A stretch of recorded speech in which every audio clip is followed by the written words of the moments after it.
Good morning. It's my pleasure to welcome you here all today and to this important topic. My name is Remy Milan. I'm the Vice President of Trust and Safety Operations and Public Affairs at Roblox.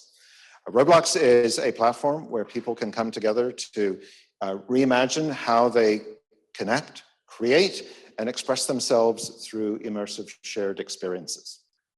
Hi, everyone. Thank you guys so much for coming. I'm Carolyn Devine, and I lead communications for Calm, which is the leading mental wellness brand and the #1 app for sleep, meditation, and relaxation. While Mental Health Awareness Month is every month for Calm, it's actually nationally recognized now, but I think it's more than ever we can say in the heightened stress that's going on. Mental health is something that we should be talking about. Well, we're thrilled that you all joined us today. And we're going to hear from a panel of experts on mental health and the metaverse. Now, these are both big topics, but we have a great panel and we look forward to the conversation with them about what the future of mental health might look like in the metaverse and what we should prioritize now in order to be having successful outcomes in the future. And the conversation doesn't stop today. This is an area that Calm and Roblox are deeply committed to. And over the summer, we're going to be convening experts in the mental health, parenting, and tech space to create a framework that we'll share with the industry at large for how we should be prioritizing mental health in the metaverse. So if this is something that also you might be interested in, please let me know afterwards. And while everyone, we'd like to thank you for joining us here in person. We're also very fortunate to have a number of people joining us via live stream. So we have participants from all over the United States, New Zealand, the United Kingdom, Belgium, and Australia. So these are truly global issues and we're well represented globally. I also would like to say we're very fortunate and very thankful that a number of partners are joining us and participating.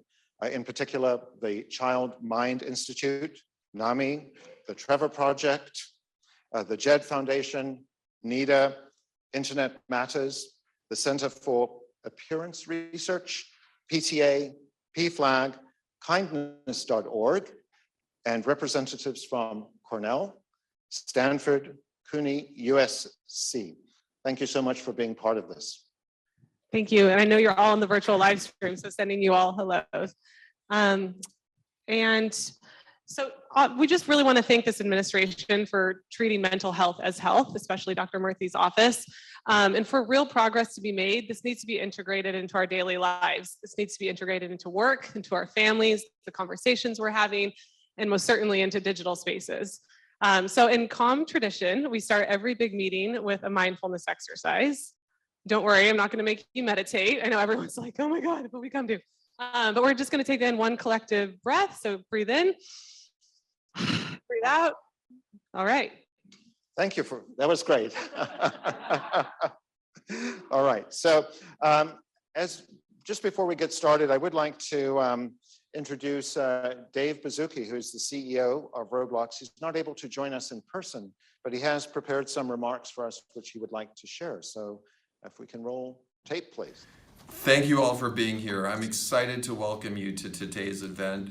I'd especially like to thank Calm and Dr. Murthy and their team for investing in this important discussion, promoting positive mental health in the metaverse.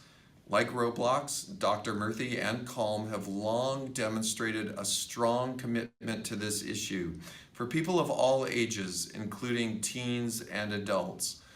Mental health is a personal issue for my family, and my wife and I have focused our philanthropic efforts on bipolar research and metabolic neuroscience, which is very pertinent to today's discussion.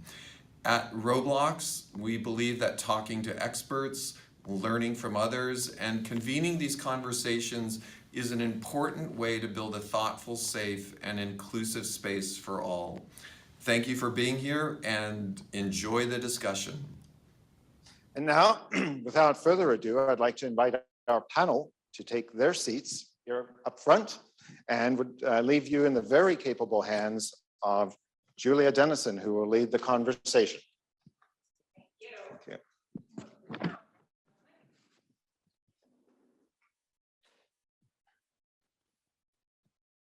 All right, can you hear me? I'm Julia Dennison. I am the Senior Editorial Director at Panelists.com. And I am here to moderate this panel. I think it's going to be a really great discussion around mental health and the metaverse, specifically, my passion point, both as a mom, but also and my role at Parents is thinking about the kids and teens and how they're coming out of this pandemic and how they're feeling and what parents can do to support them and, caregivers in general, as well as the rest of us as we kind of raise this next generation of kids. So right along the line, I'm going to go. We have Eric Waldo. He's Chief Engagement Officer at the U.S. Surgeon General's office. Hey, Eric. We have Dr. Kimberly Alexander, a clinical psychologist at the Child Mind Institute. Next, we have Tami Bhaumik, the Vice President of Civility and Partnerships at Roblox. And then Chris Mosunic, Chief Clinical Officer at Calm. Thanks for coming on the panel, everybody. I'm looking forward to this discussion. So I was laughing because I was going to ask my audience of parents if they had any questions ahead of this panel. And the number one question across the board was, what's the metaverse and where do we even begin with understanding it in context of kids and parents themselves? So Tami, will you start by telling us a little bit about what exactly like Metaverse 101? What is it? I'm sure you all know about it, but for anyone who's unsure. So let me clarify some things. I think metaverse is a very scary word for a lot of people because they don't understand what it is. We at Roblox actually are really kind of pulling back. We don't think of ourselves necessarily as the metaverse because we've always, from the first day that we developed our platform, it was all about creating a 3D immersive place where people could simply come together. They could learn together, they could work together, they could play together, they could create together. And quite simply, the metaverse is an online world where you can do just that. We have free development tools. We have a tool that's free called Studio, where people of all ages can come and create experiences, place it on our platform, and now fast forward a number of years, almost 15 years, we have millions and millions and millions of experiences on our Roblox platform, all created by our community. Excellent. So are we all going to be living in the metaverse all the time and say 15, 20 years down the line? What's it going to be like? So I hope not. I think that I think that Roblox, as well as what others call the metaverse, it's a place that's a complement truly to real life. Mm-hmm. And it definitely serves a purpose for so many different types of people. And, I think what we'll all discuss here is the healthy balance between technology usage and the platforms that exist out there, and then real life interactions as well. So I think editorially, one of the biggest challenges we had is before the pandemic, we were always talking about screen time and trying to get our kids off of screens. And then the pandemic happened and their entire school life was on screens from home. And then their entire social life was on screens from home. So it's not, we just sort of changed our idea as parents about what it meant to have screen time and quality and everything else. But of course, we're seeing a lot of stories coming out as we and I don't want to say the end of this pandemic, but as we kind of come out of it, that the kids and teens have taken a really hard hit. And Eric, I know you just recently released a report on the state of youth mental health, especially when it comes to their digital experiences. I'd love to have you give everybody a little bit of an overview on that. Well, thank you so much. And again, I want to thank everyone for being here today and everyone who's joining us online. We know that young people have had a mental health crisis that predates COVID. The statistics, the reports have been clear that our young people have been in crisis for a long time, and it's only certainly been exacerbated by COVID. And that's why Dr. Murthy issued the report of the Surgeon General's advisory in December, calling attention to the youth mental health crisis. I really do encourage you to take a look at that report. It calls for an all of society approach where we need more research. We need to figure out how to have that right balance around technology. And we need to make sure that we're applying resources to those communities that need it the most. This has been a crisis, but it's a crisis, of course, that has affected communities of color, vulnerable communities even more so. I won't belabor reading you 1,000 statistics. That's what like Comms 101, they always tell you, please don't read like 1,000 statistics, but I want to read one because it's really powerful to me. In early 2021, emergency department visits to the United States for suspected suicide attempts were 51% higher for adolescent girls and 4% higher for adolescent boys compared to the same time period in early 2019. That's in our advisory. That's just one example of how this is manifesting in real life terms. People have that feeling of hopelessness, of worry, and we know as ourselves and as members of the public during COVID-19, we're all feeling this crisis of confidence. We all know that there's more we can do to heal ourselves, to heal our communities, to create connection, and ultimately to show young people that this is not something to stigmatize, but it's actually something to embrace and something that we collectively as a country need to improve, not just for our young people, but for all of us, to show us how to have a strong mental health life in school, at home, at work, in our civil space, in our government, everywhere. And so I would say while we're talking about youth mental health and we're talking about the metaverse today, it's for all of us everywhere to really have the robust civic space that we want in the society that we deserve. Amen. And I will admit that I do spend a little too much time on TikTok. And I will say that I feel that there is some reassurance seeing Gen Z. It feels like Gen Z is very open about talking about mental health and not stigmatizing it so much and embracing the importance of therapy. Are you seeing that as sort of the next generation coming up?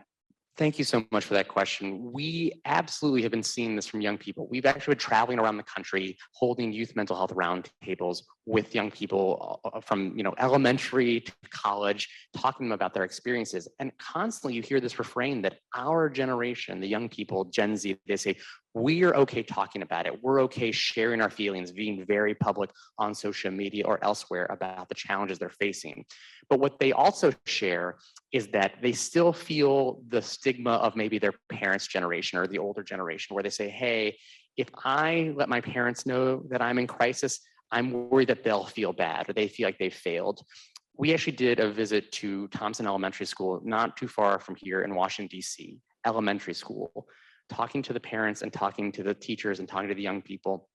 What you heard the teachers say was that these students oftentimes have had to grow up too quickly. They are parenting their parents who lost a job, who couldn't provide, who are feeling the distress of losing family members and so much during this pandemic, and that we haven't had a moment to collectively process that trauma and grieve, and are now jumping so quickly back into testing and assessment and acting as if things are back to normal. So we have to both recognize that it's great that this generation will tell us their feelings. Maybe sometimes we feel too much, but we need to make it safe for them. And we also need to make sure they have access to the resources. It can't be that you're sharing this problem and then there's nowhere to go.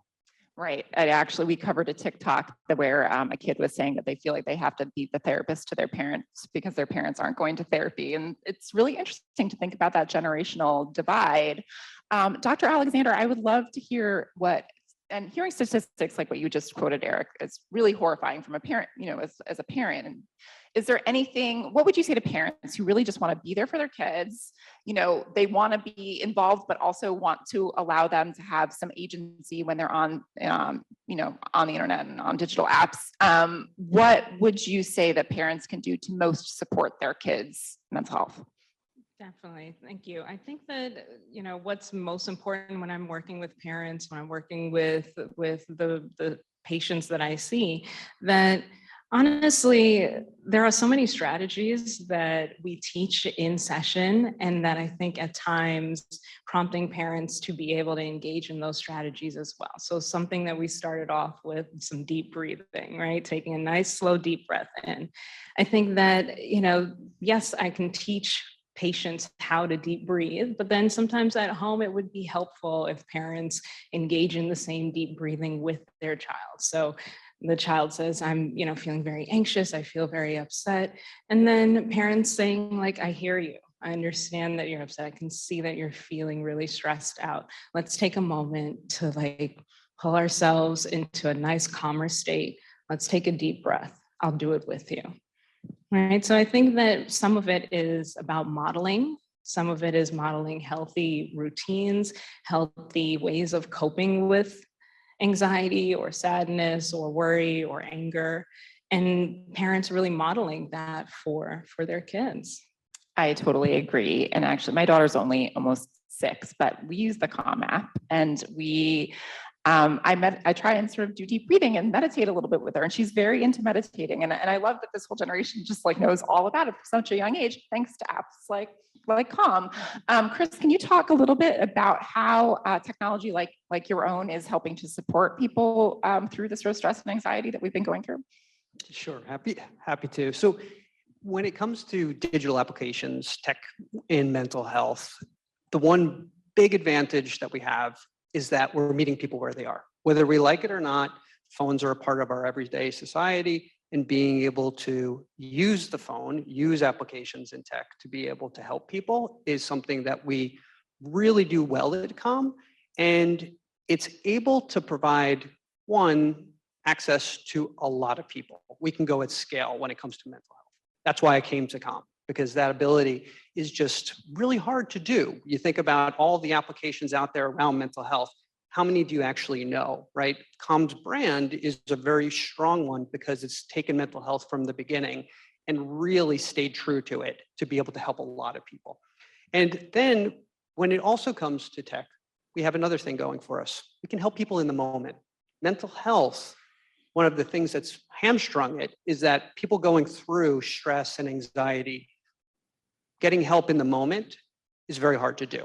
Meaning, if you're going through stress and anxiety, usually you have to wait to go see your therapist, if you have a therapist, or a medication. It doesn't kick in fast enough to really help with stress and anxiety. But an application where you're practicing evidence-based practices and using a technique that really can help you in the moment, that's what we can do extremely well.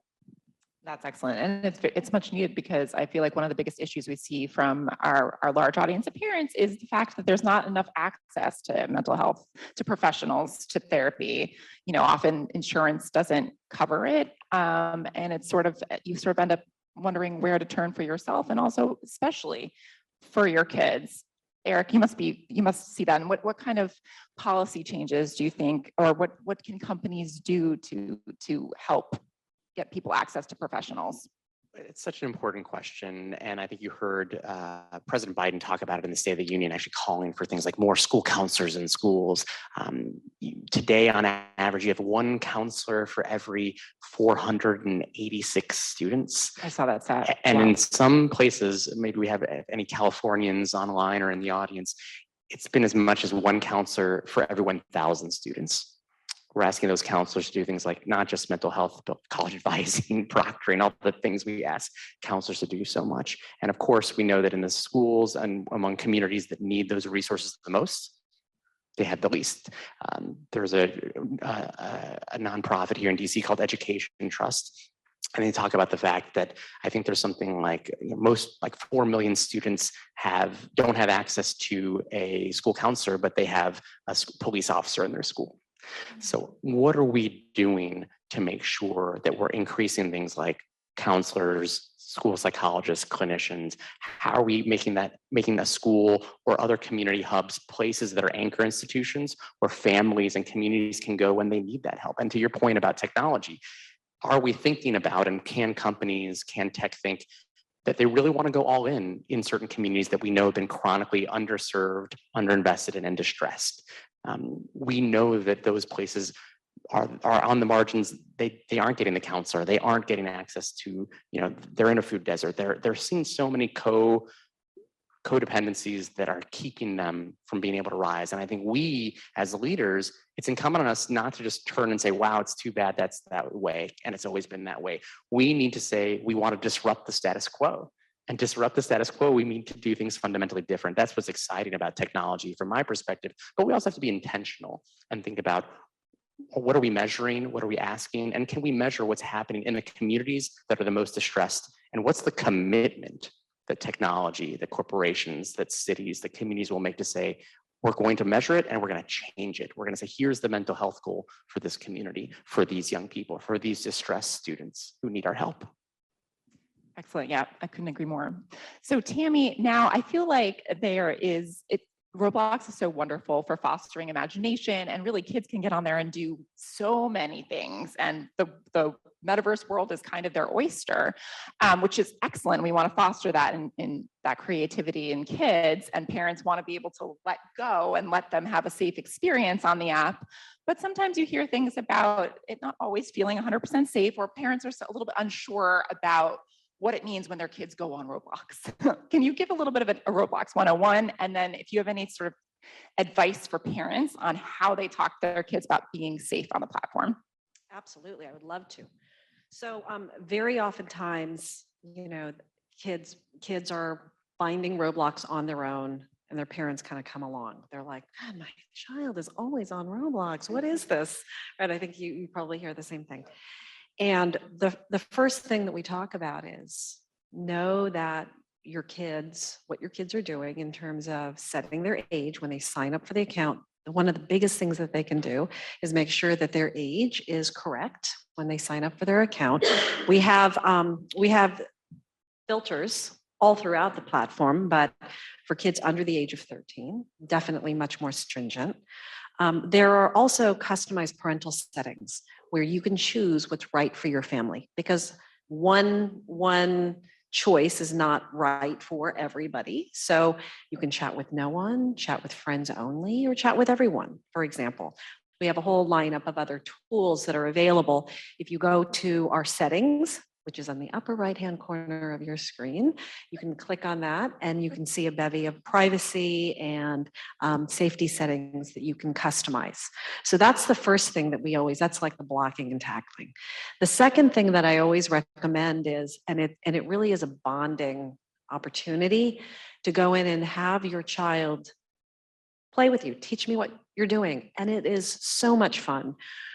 We have heard from so many that they have become so close, and it's become a nightly activity where they're playing with their kids, they're laughing, they're enjoying being with their child and understanding the vernacular. And it's similar to what I consider when you're driving in the car, because I have two daughters, I would say, "How's your day?" And they're like, "It's fine." But where I would get the most information was when I was, and this is old times, when I was in the car driving them somewhere. And these little nuggets would come out just haphazardly, randomly. Similarly, now in the digital space with Roblox, they find out and learn so much about what's going on with their kids on their daily life. I do want to address the importance of addressing trauma with one quick story. So there was a child. He lost his father to mental illness when he was 2. His little brother was 2 weeks old. 10 years of the family dealing with a lot of trauma, post-traumatic stress disorder. He was 11. And when I got to know him, his name was Luke. And he created an experience on Roblox. And it was an obstacle course. We called it an obby. And he created this obstacle course where on the very bottom, it was gray and dark and very dismal. And he got information about depression and anxiety. And he made this obby. And as you moved your way through the obby, it would get lighter and brighter. And he wanted to destigmatize depression and anxiety and teach others about it. And when you got to the very top of the obby, it was a confetti party. And in his own words, he described that his entire life, this is an 11-year-old boy, so this is in his words, he felt like he was on a train, and there was a big boulder on top of the train tracks. And on the other side was his dad and his family, and they were having a pizza party. And he could never get through to them. But when he created this experience on Roblox, the boulder moved away, and he was able to join his family. And it slayed me, because it made me realize how powerful technology can be for helping PTSD and people going through trauma. As a real tool for supporting this. And that's a really amazing story.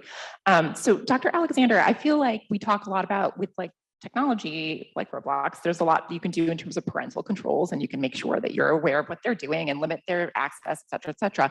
But I feel like you can only do so much, because kids are living in the digital space. They're digital natives. That's where they socialize in the pandemic, and now more than ever potentially.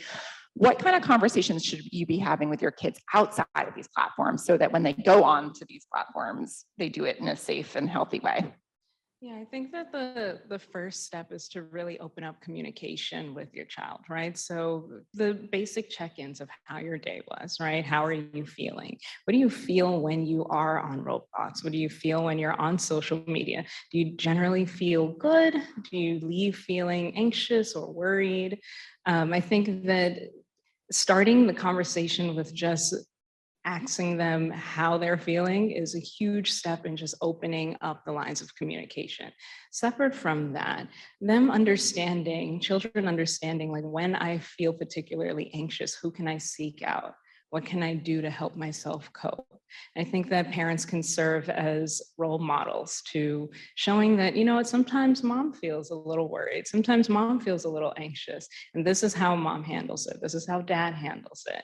And then working through those practices with your child. I think that the other piece is sleep. I think that sometimes what we find is that the more hours that you spend on social media, 3 hours or more, it usually decreases the amount of sleep that you're actually having. And we know that sleep is a huge part of development and living a healthier life. So I think that the other piece is really checking in with your child and setting boundaries on the limits of time that they spend on social media in some way. And then do you think that since the pandemic, it's been a little bit of a golden opportunity for parents to check in? Do you think that parents are thinking a little bit more about how they support their kids coming out of the pandemic?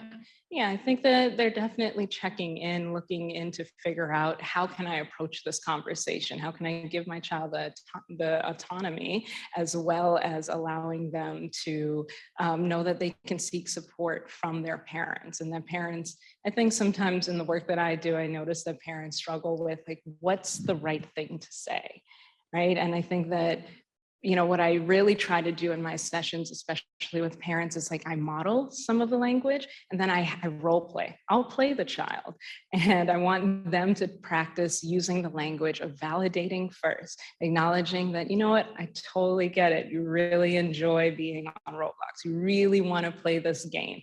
It looks exciting. I've played it. I've had fun as well. And we also know that, you're really great when you get a lot of sleep. Right? So how about we play for another hour or play for another 20 minutes. And then when 20 minutes are up, then we'll move on and do something else. We'll get ready for bed. We'll read a book together. But at the end of the day, you're setting the boundaries in a way that validates that they really enjoy this activity, as well as there are other things that they can do with their time separate from that. And speaking of tools to help you fall asleep, Calm is actually, one that I rely on. Anything that gets my almost 6-year-old to sleep, I love. So, but what I love about Calm is that it's an app that both parents and the kids can use. I'd love to hear a little bit about anything that you have coming up in the future, or where you see the direction going when it comes to these mental health apps. Sure. So the most important thing, first and foremost, is that whenever you're in mental health, what we're committed to is that when we do something, we're going to have research guiding it and evidence-based practices that is going to help somebody, right? That's so often overlooked in mental health and it's not talked about enough, but something we're committed to is our science team is going to make sure, hey, this is helping. So what we did in the pandemic is we listened to our members. What ended up happening is a lot of parents were saying, we've got problems, my kids aren't sleeping. This is really troublesome. So we created Calm Kids, and largely Calm Kids is, lullabies, sleep stories, all the stuff you love, right? Thomas the Train, my favorite, the Minions, all of that stuff. That's the engagement factor that pulls in a kid. And then the actual science behind it, there's so much that goes in to actually helping a person fall asleep. I was just working with our content team out in California a couple of weeks ago, and they just gave me a million different techniques to help people calm down, right? As a psychologist, some, but really when you start paying attention, there's a lot to it. You start talking in a deeper voice and people start relaxing. I want to hear all the tips, actually. Right? Exactly, right? So there's so much to it, but that's all in the science that's in our app. And it helps so many parents. And they were able to do it together And that's so important because Tami, your story about it's so wonderful to hear a child working through their mental health issues. Like my daughters, I discovered Roblox when my daughters opened me up to it when I was, during the pandemic. And what they ended up saying was my 12, now they're 12 and 14, but they were younger. My 10-year-old trapped my 12-year-old in Roblox. And she was so proud because the older sister, it was wonderful, but it was a bonding moment in the strangest way, but the most fun way. But when it comes to technology, being able to pull the whole family in so that it's shared is a theme I think we're hearing across, right? Is that you can't just allow isolation to happen and expect good things to happen. That's essentially a big part of what happened in the pandemic, is that social isolation drove a lot of the depression and anxiety that we saw. So when you're able to use technology to bring a family together, you're really making a huge impact. Can I just jump in on that? I think it's such a critical point that you talked about, and certainly Dr. Murthy has written about this before in his previous stint as Surgeon General on the crisis around social isolation and loneliness. And it's wonderful that technology can, again, as we've talked about, all things in moderation, using as connection, right? That's really critical. I think it's also important, again, for us to acknowledge we're talking about trauma and isolation. I mentioned some statistics. We think about COVID. I just, again, want to remind ourselves just what an anxious world we're currently living in. The world is at war. I think about, we're talking about caregivers. I thought about your story, talking to parents. And then I think about, the hundreds of thousands of young people who lost parents during COVID-19 and who don't have a parent anymore. I think about what's going on in states like Texas and Florida with, don't say gay bills or banning, surgeries for transgender youth. Young people are going through a lot, and it's really interesting. We hosted a roundtable with young people in Florida, closed press conversation, and the young people, LGBTQ plus young people, said, please don't forget about us because we're here. We're going through a lot, and yes, it's great that our generation is stepping up, but you're the adults. You're the ones who are supposed to make this easier for us. And so I do think it's wonderful to hear about how products or initiatives can help ease that. But I do think, again, when I think about what my role is coming from the federal government and trying to inspire you all, is to think, how are we setting out maybe some moonshot goals around how we want the world to look differently in terms of mental health for young people? And what would it look like in the same way that we have goals around products we want to sell, revenue we want to have? What are our mental health goals? And what would that look like, not just for all of our country, but especially for those communities that we know are most at risk, who need this the most? How would we set those goals? What would it mean for us to say, this is our social isolation goal to reduce in this community, not just for young people, but for old people? I have, my parents are in their 80s. I think about how isolated they became because of COVID-19 and how hard that's been for them. We need to think about these mental health problems the same way we tackle everything else, which I love that tech understands data, measurement, and beta testing. And how are we just doing that and doing it as rigorously as possible, and then sharing that and disseminating what's working really widely with schools, with communities, with practitioners, so that all of us can get that incredible learning? Because again, so much of what we see, and again, I spent a lot of time in public education, we know that a great teacher changes a young person's life. I saved you money to get a master's in ed. If you have a great teacher, it's gonna change your life. If you have a bad teacher, really hard to overcome that. But we know that the great teachers aren't in all the schools where they need to be for the students who need them the most. It's the same thing with mental health resources. We need to make sure we're getting those resources to the communities that need them the most. And I'm really excited about how technology can scale that more quickly. Would you mind if I tagged in on that? Go for it. So I cannot even begin to tell you how I vibe with what you just said. I see it every day on Roblox. And, over the past 2 years, it's been tough for everyone. And one of the things I think that is the thing that I'm most proud of at Roblox is time and time again, the community that we have created that is so supportive.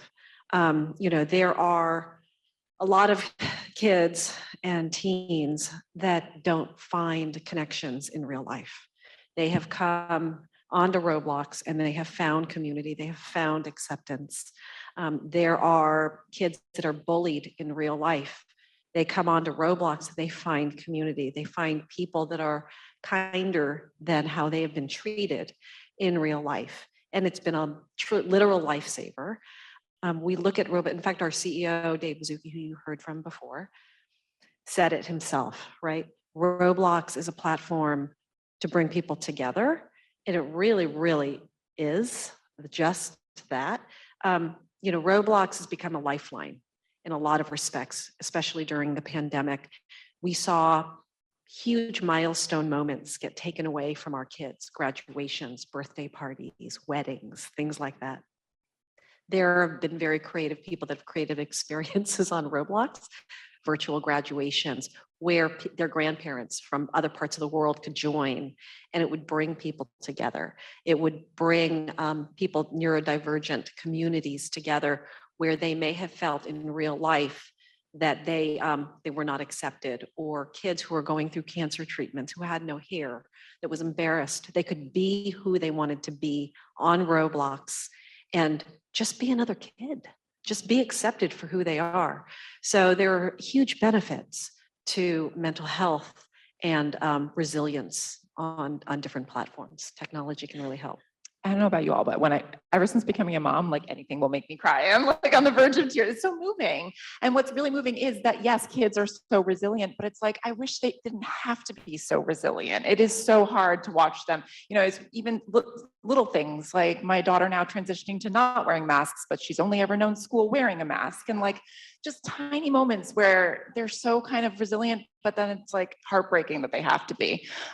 Dr. Alexander, what would you say? We do a lot of stories on parents around talking to your kids. How do you talk to your kids? The new about news and what's going on, and so much trauma out there. What do you recommend when there's just so much hardship on TV and we're seeing, the news every day, so tough? What are ways to talk to kids about that in a way that they can feel like they are seen and understood? Yeah. I think that, I hate to keep harping on modeling, but I think that the best way to learn is through modeling and seeing these healthy habits reinforced, right? Through seeing parents engage in them. So, you're watching TV and the news comes up and there's something that seems very traumatic or very scary.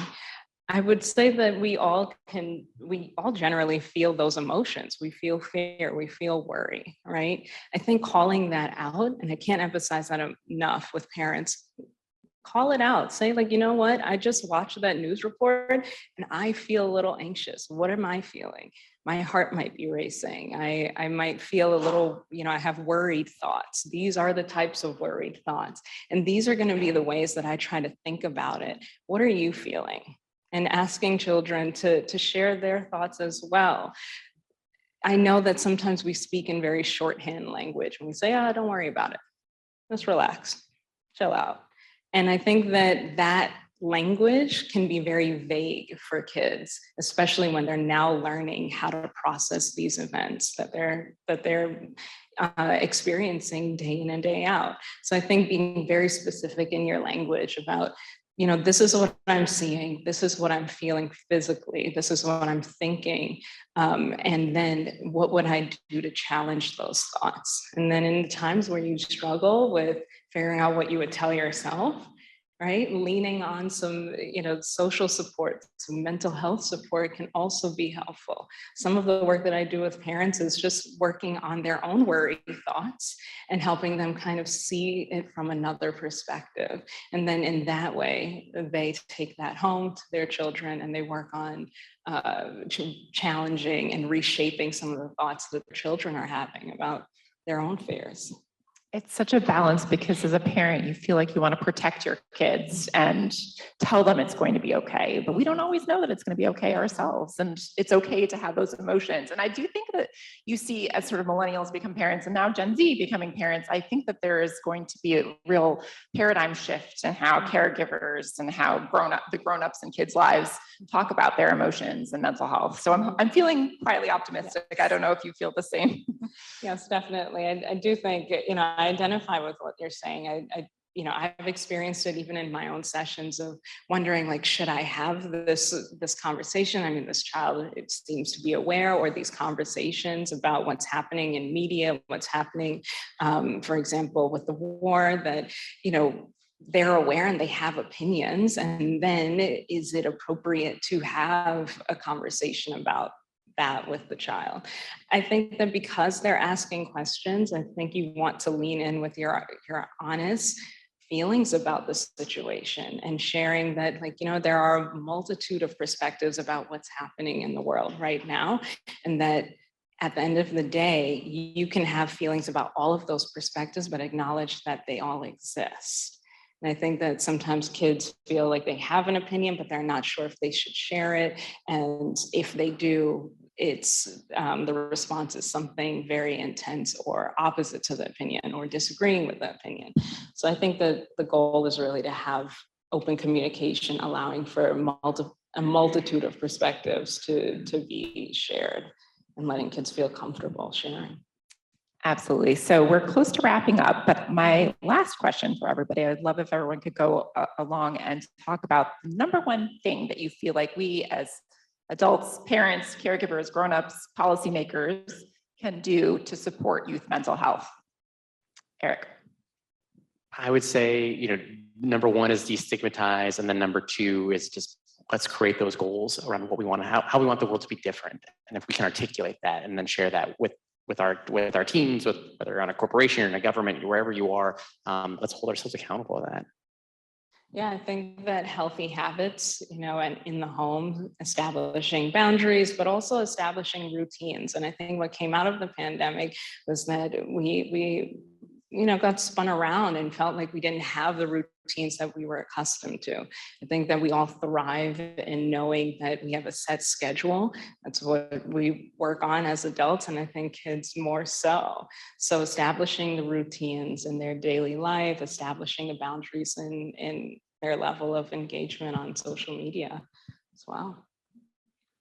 You know, I think for my probably my number one piece of advice for parents is you don't have to be perfect, and that you are not expected to know everything. I think a lot of times, I hear it from industry, I hear it from caregivers. If you see something, go talk to your parent about it or a trusted caregiver.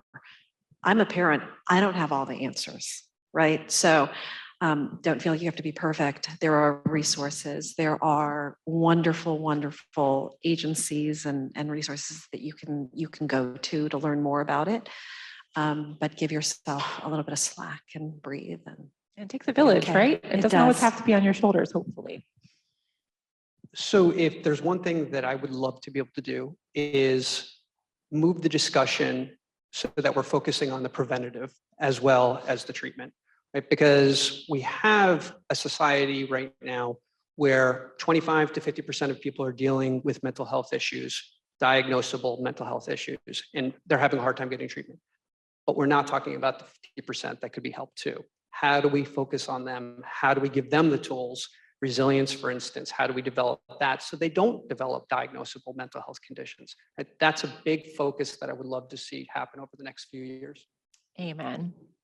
All right, panelists, thank you so much for joining us today. I thought this was a great discussion, and thanks everybody in the audience for attending and everyone online. Yeah, I hope that we all kind of have a nice, calm future and look ahead to an optimistic time as parents, and we can only just do our best. I think that was my biggest takeaway. You don't have to be perfect. We can only try our best. Thank you. thank you. Thank you. Thank you.